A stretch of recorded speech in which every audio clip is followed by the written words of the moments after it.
Hello दोस्तों, welcome to the advanced physics section of the theory. तो आज हम लोग मोस्ट प्रोबेबल स्पीड के फार्मूला के डेरिवेशन के बारे में बात करेंगे।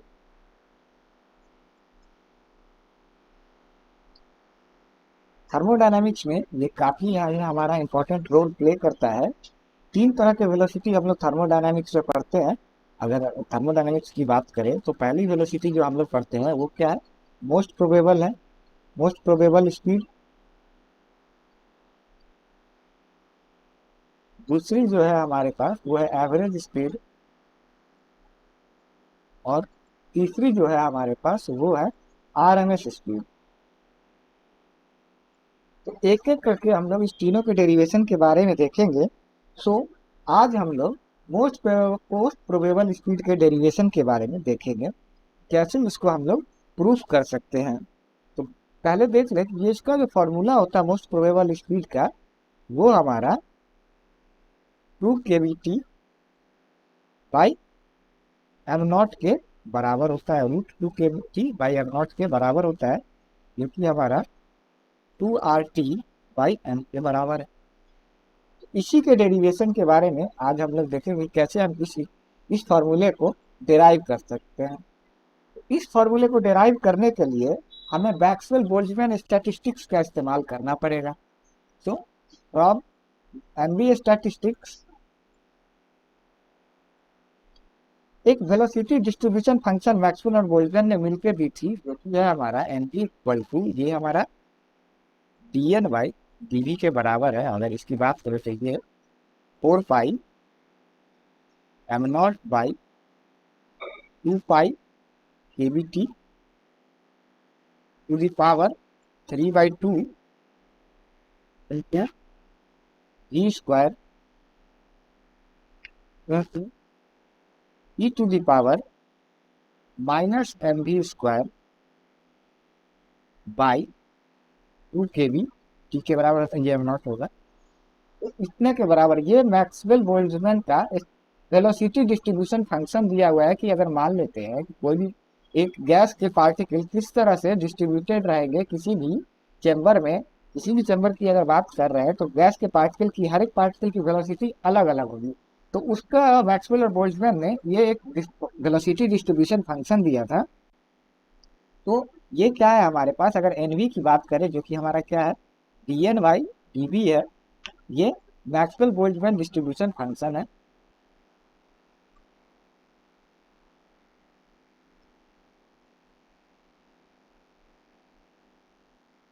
हमारा m0 मास ऑफ मॉलिक्यूल है,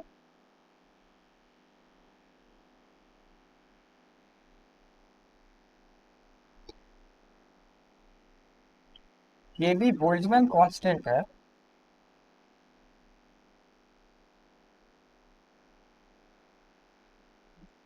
और T जो है हमारा वो टेम्परेचर है। इसी इक्वेशन का इस्तेमाल करके हम इसे डेराइव करके लाएंगे, यानी मोस्ट प्रोबेबल स्पीड जो कि हमारा √2 RT/m है, इसे हम डेराइव करके लाएंगे मैक्सवेल बोल्ट्जमैन डिस्ट्रीब्यूशन फंक्शन का इस्तेमाल करके लाएंगे। तो सबसे पहले हम लोग देख लेते हैं कि मोस्ट प्रोबेबल स्पीड होता क्या है। देख लेते हैं ये जो है, तो अगर किसी भी बॉक्स की अगर हम बात करें, बॉक्स से मान लेते हैं कि इसमें गैस मॉलिक्यूल्स भरे पड़े हैं। गैस मॉलिक्यूल्स, बहुत सारे गैस मॉलिक्यूल्स है जो कि इसमें चारों तरफ क्या भरे पड़े हैं। और इन सारे गैस मॉलिक्यूल्स का स्पीड क्या हो सकता है, अलग अलग गैस मॉलिक्यूल्स की अलग अलग स्पीड होगी।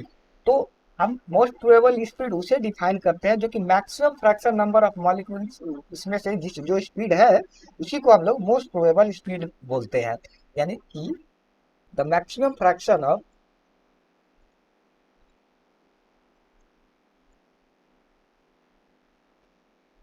total number of molecule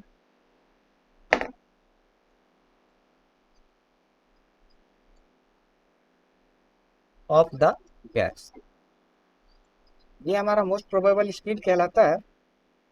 तो कि मान लेते हैं कि यहाँ पे क्या है कि 50, किसी मॉलिक्यूल की स्पीड 50 है, किसी की 60 मीटर पर सेकेंड है, 70 मीटर पर सेकेंड है, मान लेते हैं किसी की 80 है, या किसी की 55 है, या किसी की फिर 50 है, और किसी की फिर मतलब 60 है। तो इसमें से जो जो मॉलिक्यूल का फ्रैक्शन सबसे ज्यादा स्पीड में आता है वही हमारा मोस्ट प्रोबेबल स्पीड कहलाता है। तो इसे डिराइव करने के लिए हमें मैक्सवेल बोल्ट्जमैन का इस्तेमाल कर स्टैटिस्टिक्स का इस्तेमाल करना पड़ेगा, जो कि है हमारा 4 pi m0 by 2 pi KBT to the power 3/2 g square e to the power -m0 e square by KBT। अब क्या है कि इस इक्वेशन को हम क्या करेंगे, ये मान लेते हैं कि इक्वेशन 1 है, इस इक्वेशन को हम क्या करेंगे, वेलोसिटी के रिस्पेक्ट में डिफरेंशिएट करेंगे। तो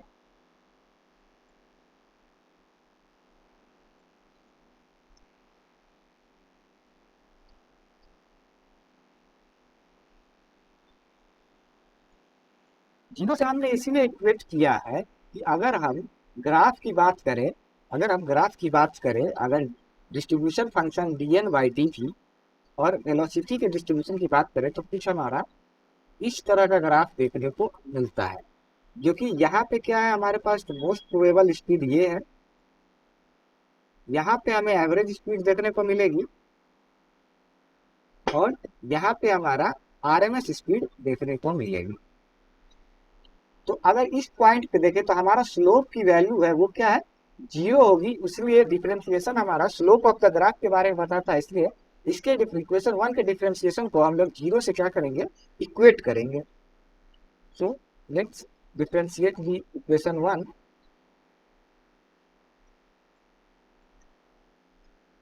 सिंस ये जो पूरा ही टर्म हमारे पास है ये क्या है, कांस्टेंट है, तो इसे हम बाहर ले लेंगे। 4 पाई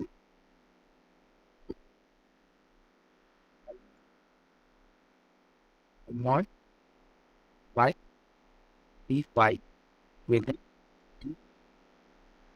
the power 3/।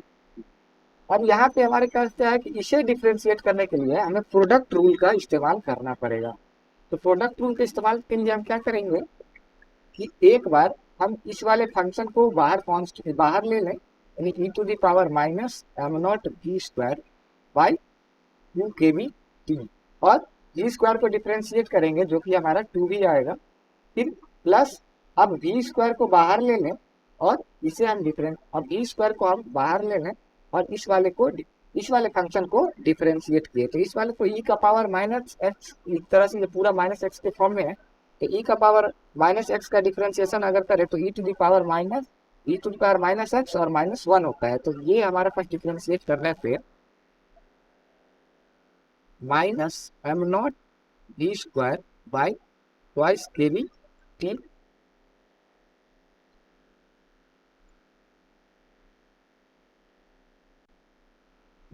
e to the power -m square by twice of KBT।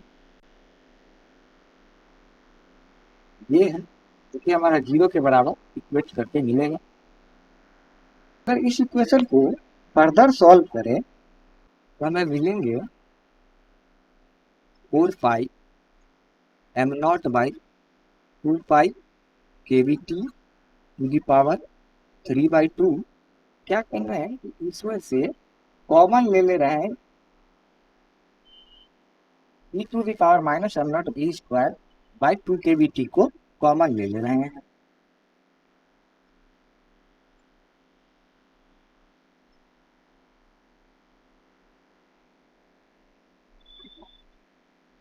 साथ में दोनों ही टर्म में t का भी फंक्शन है तो t भी हम कॉमन ले ले रहे हैं, तो हमारे पास बच जाएगा 2 minus not v square by KBT, ये हमारा 0 के बराबर आए। अब देखिए तो ये 4 pi m0 2 pi KBT to the power 3/2, ये जो है हमारा ये कांस्टेंट टर्म है, और ये जो टर्म है हमारे पास एक्सपोनेंशियल टर्म, और एक्सपोनेंशियल टर्म 0 हो नहीं सकते, यानी कि अगर यहाँ से देखें तो दो ही पॉसिबिलिटी हमारे पास देखने को मिलती है। तो we have two possibility, we have two possibility, one possibility, या तो हमारा भी जीरो के बराबर हो जाए, या तो हमारा two minus m naught v square by k v T zero के बराबर हो जाए। उनकी पहली पॉसिबिलिटी ये है कि हमारा भी जीरो के बराबर हो जाए, या फिर two minus m naught v square by k v T ये हमारा जीरो के बराबर हो जाए। ठीक है, तो अगर भी अगर हमारा जीरो है, अगर मान लेते हैं कि जीरो, तो ये हमारा कॉरस्पॉन्ड करेगा मिनिमम डिस्ट्रीब्यूशन को।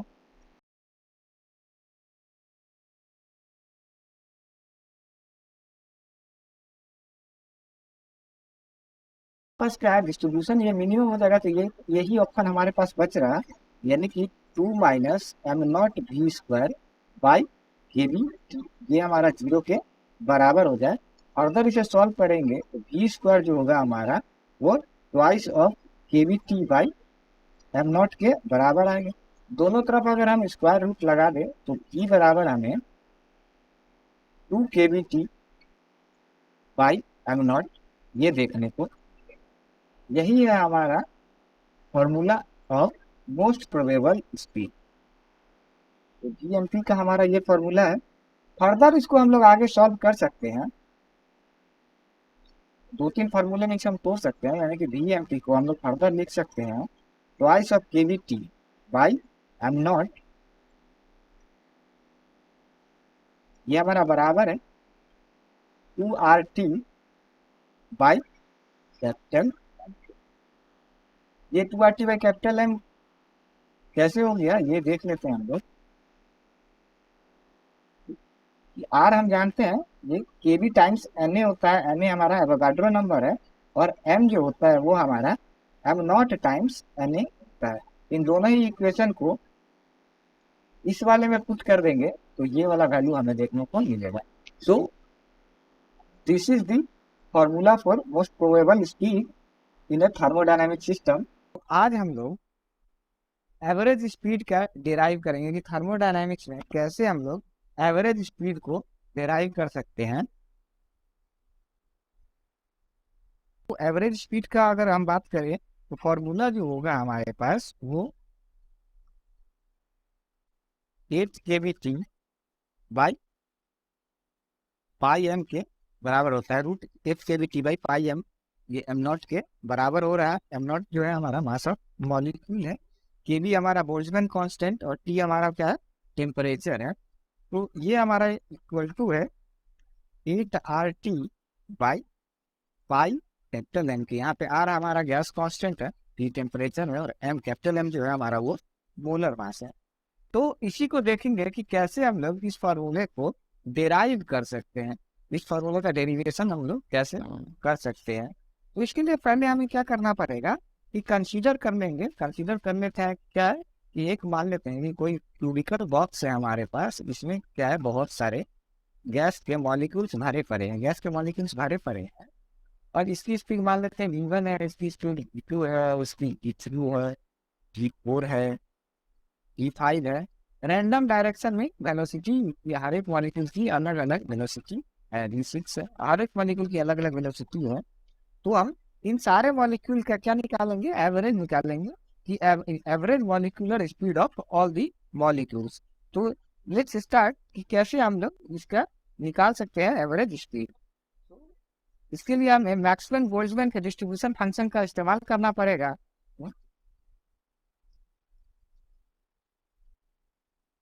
मैक्सवेल बोल्ट्जमैन का जो डिस्ट्रीब्यूशन फंक्शन है हमारे पास वो है n v equal to d n by d v, और ये हमारा बराबर होता है 4 pi m not by 2 pi k to the power 3/2 into v square into e to the power minus m naught v square by twice of k v. यहाँ पे क्या है कि टीएन जो है हमारे पास ये नंबर ऑफ मॉलिक्यूल्स है, number of molecules with speed v and d v, यानी कि वी प्लस डीवी के बीच में जो मॉलिक्यूल्स लाई कर रहे हैं उसके बारे में डीएन डीएन बता रहा है।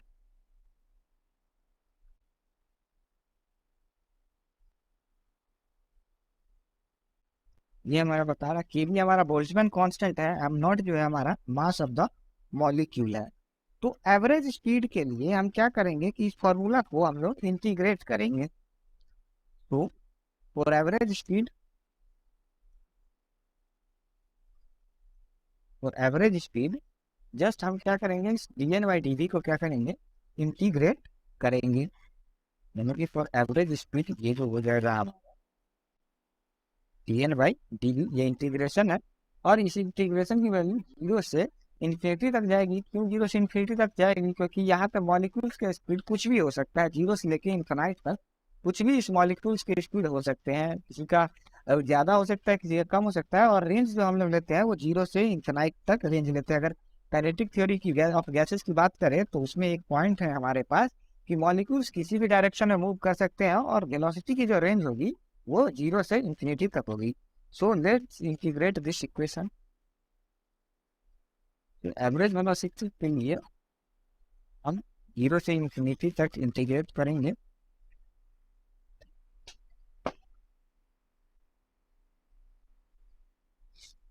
डी और वी डी इसका इस्तेमाल करेंगे। मतलब 4 पाई एम नॉट बाई वो के बी टी बी पावर 3/2। और ये हमारा भी के साथ भी स्क्वायर आता है, तो हमारा भी क्यूब हो जाएगा। And e to the power minus m naught e square by k B T. इस इक्वेशन को हमें क्या करना है, इंटीग्रेट करना है। तो ये थोड़ा सा टफ इंटीग्रेशन लग रहा है, तो इसीलिए हमें कुछ अजम्पशन मानने पड़ेंगे। सो हम लोग मान लेते हैं कि ये जो टर्म है हमारा, ये वाला जो टर्म है, इसको हमने ये मान लिया। So let a equal to 4 pi m not by twice of k v T to the power 3/2 and b equal to, अब मान लेते हैं ये ऊपर वाला जो टर्म है हमारे पास वो m not by twice of equal to naught by twice of k v T. ये हमने मान लिया। यानी कि हम ये ऊपर वाले इस इक्वेशन को लिख सकते हैं एवरेज और जीरो टू इन्फिनिटी ए भी cube e to the power minus B भी स्क्वायर डी भी। यहाँ पे अगर देखें तो ये m naught 4 pi m naught twice of k B T, ये पूरा का पूरा वैल्यू हमारा क्या कांस्टेंट है। यानी कि ये जो होगा हमारा वो इंटीग्रेशन के बाहर जा सकता है। तो गो टू इन्फिनिटी एंड भी cube e to the power minus B भी स्क्वायर डी भी। अब यहाँ क्या कि इस इंटीग्रेशन को हमें क्या करना पड़ेगा, इंटीग्रेट करने के लिए हमें कुछ सब्स्टिट्यूट करने पड़ेंगे। बिना सब्स्टिट्यूशन के लिए इंटीग्रेशन हमारा आगे बढ़ेगा नहीं। सो सब्स्टिट्यूट करेंगे। सब्स्टिट्यूट कर लेते हैं कि हमारा जो है एस और वो बी स्क्वायर के बराबर है। अगर इसे हम डिफरेंशिएट किए तो लिख सकते हैं कि एस जो होगा हमारा वो twice of B d v के बराबर हो गया। यानी कि हम यहाँ से डी वी को लिख सकते हैं d s by twice of B. इस डी वी को यहाँ पे इस डी वी को d s by twice of B हमें पुट करना होगा, तभी हमारा ये इंटीग्रेशन सॉल्व हो पाएगा। सो भी बार को हम लोग लिख सकते हैं ट्वाइस ऑफ भी, ये एक बी से हमारा निकल गया। यानी कि a by two zero to infinity s into e to the power minus d s d s. अब क्या है यहाँ पे कि हमारे पास एक एस का टर्म है और एक हमारे पास एक एक्सपोनेंशियल टर्म है। तो इसके लिए हमें क्या करना पड़ेगा, पार्शियल इंटीग्रेशन का इस्तेमाल करना पड़ेगा। यानी कि इंटीग्रेशन अंडर डिफरेंशियल साइन, इसका इस्तेमाल हमें करना पड़ेगा। तो बी बार को हम लोग लिख सकते हैं बाय अप्लाइंग पार्शियल डिफरेंशिएशन।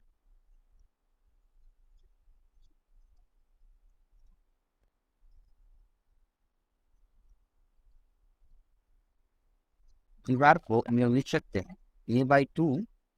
यहाँ पे हम क्या करेंगे, एक बार एस वाले टर्म को बाहर रखेंगे और e to the power minus B s को इंटीग्रेट करेंगे और फिर माइनस साइन, और फिर इंटीग्रेशन के अंदर में ही हमें डिफ्रेंशिएट करना पड़ेगा डीएस को, और इस वाले टर्म को integrate e to power minus d s को इंटीग्रेट करना पड़ेगा। तो देखते हैं कि कैसे ये होगा हमारा। So minus a by two, और ये हो जाएगा हमारा e to the power minus B s, और माइनस बी एस का अगर करें तो हमारे पास माइनस बी बी आ जाएगा, और एस जैसा है वैसा ही रखेंगे। फिर ये जो लिमिट है हमारे पास, ये जो लिमिट जा रही है,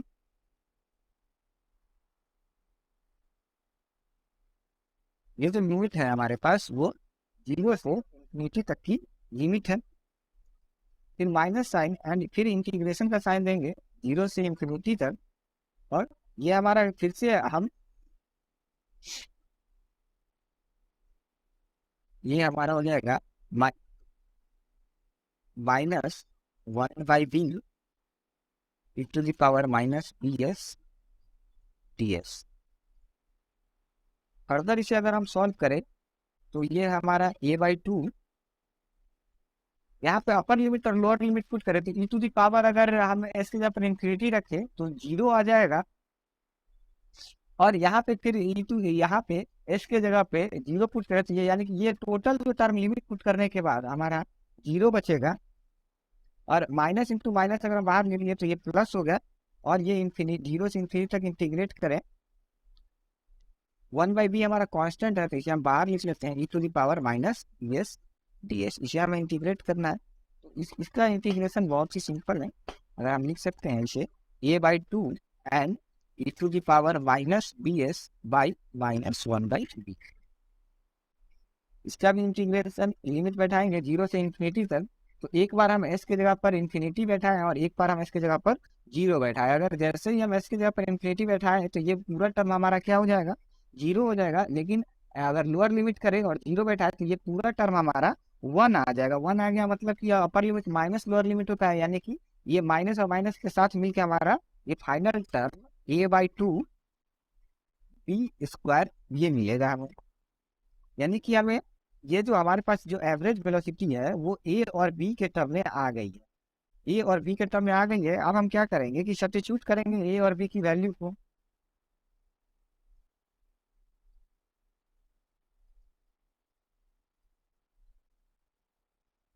ए और बी की वैल्यू को जो हमने माना हुआ है, यहाँ पे हमने ए को ये माना हुआ है और बी को ये माना हुआ है, तो इसे हम सब्स्टिट्यूट करेंगे।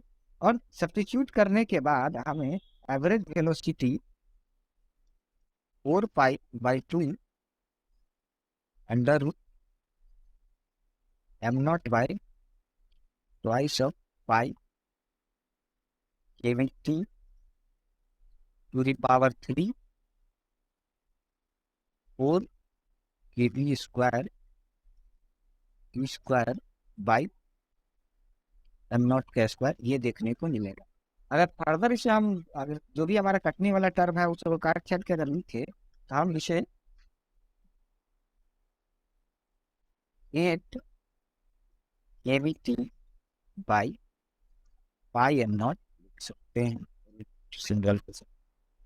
यानी कि एवरेज वेलोसिटी जो है हमारे पास वो 8 kbt बाई पाई m0 के बराबर आ गया। इसे हम रियल गैस कांस्टेंट के टर्म में लिखे तो ये 8 RT बाई पाई m के बराबर आएंगे। This is the required equation, this is the required formula जो हमें जरूरत थी, यही है हमारे पास। यानी कि जो एवरेज वेलोसिटी का यही फार्मूला हमारे पास डिराइव करके आया है, यानी कि 8 kbt बाई पाई m0 या फिर under root 8 RT by pi m।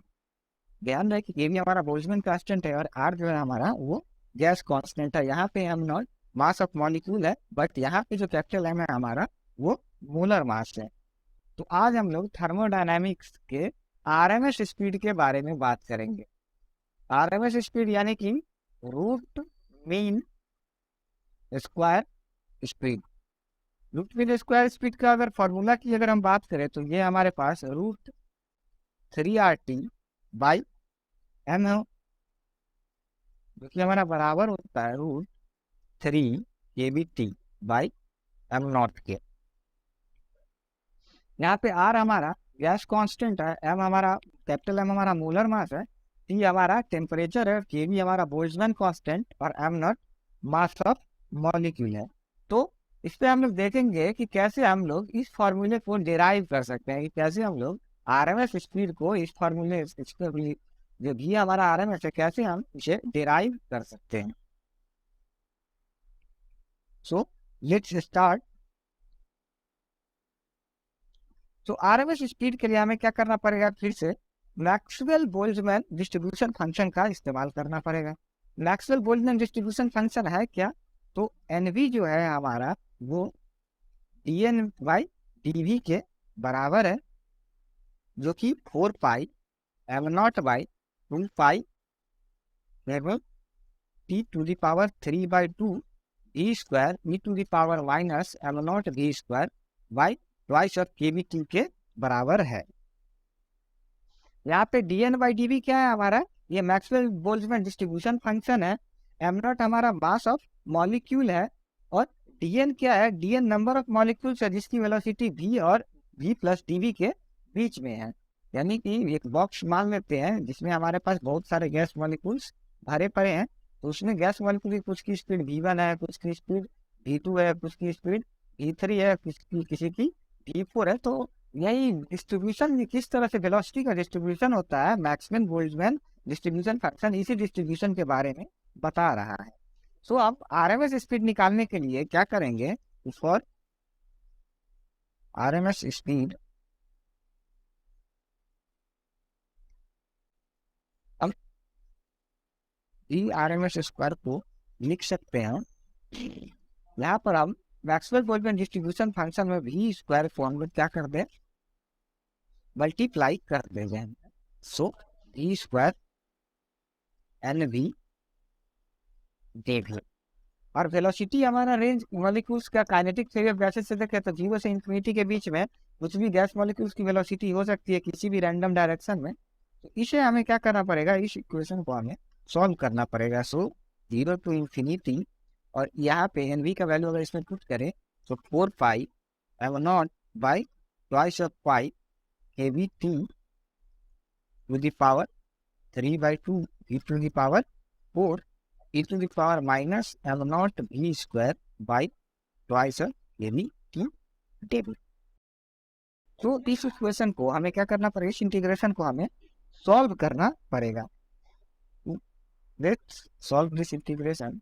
तो इसमें क्या, जो हमारे पास कांस्टेंट वैल्यू है उसे हम बाहर लिख लें, तो 4 pi m not by 2 pi k v T to the power 3/2 ये हमारा कांस्टेंट वैल्यू है। और बाकी सब हमारे वैल्यू जो हैं वो वेरी कर सकते हैं, वेलोसिटी वेरी कर सकता है, and e to the power minus m naught square by 5 का एडी। इस इंटीग्रेशन को हमें सॉल्व करना पड़ेगा। इस इंटीग्रेशन को सॉल्व लिए थोड़ा सा टफ टास्क है, तो इसके लिए हमें कुछ इंटीग्रल का इस्तेमाल करना पड़ेगा। सो इस एक फार्मूले का हम लोग इस्तेमाल करेंगे। यहाँ पे एक हमारे पास एक normal e to the power 4 function है, बाई क्वाड्रेटिक फंक्शन है, और यहाँ पे एक हमारे पास e का यानी कि एक्सपोनेंशियल फंक्शन है। तो इसके लिए हम लोग इस इंटीग्रेशन का इस्तेमाल कर सकते हैं। अगर मान लो तो कोई भी फंक्शन है जो कि x का पावर 2n और into e to the power minus x square by a square के फॉर्म में अगर कोई फंक्शन रहे तो हम उसे लिख सकते हैं pi 2n factorial by n factorial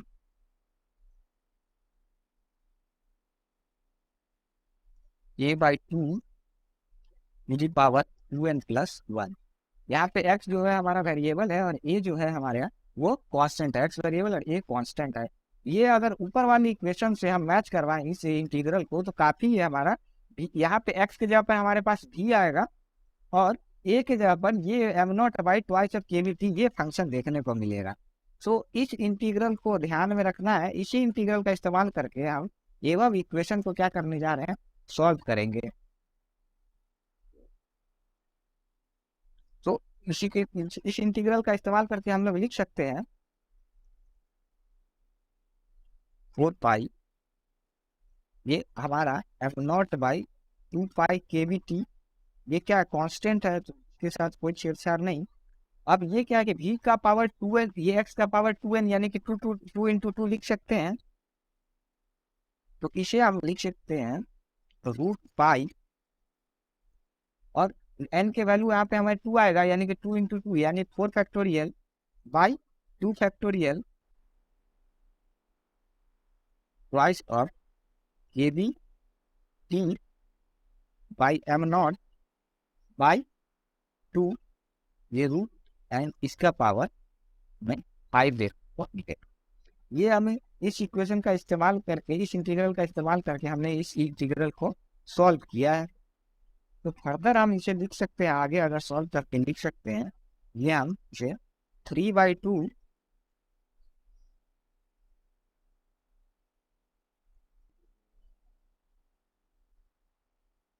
am not by twice of pi k B t to the power 3 pi to the power 3 k B T by m naught to the power 5। अगर इस equation को अगर हम solve करें कुछ करते हैं, जैसे कि 2 के बी टी है और ये 2 के बी टी टू पावर 3, तो यहाँ पे अगर स्क्वायर छत की इस इक्वेशन को अगर हम लिखे तो हमारे पास e r m s square जो आएगा हमारे पास वो 3 के बी टी बाई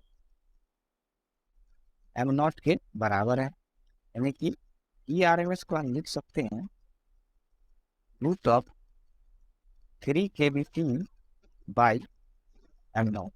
इसे हम इक्वल टू लिख सकते हैं 3 RT बाई कैपिटल एम के। तो ये हमारा डेराइव होके आ गया root mean square velocity for gas molecules. K भी हमारा बोल्ट्जमैन कांस्टेंट, टी टेम्परेचर है, m naught mass of molecule है, और कैपिटल एम हमारा मोलर मास है, और आर जो है हमारा वो गैस कांस्टेंट है। So thank you for watching the theory. जय विज्ञान।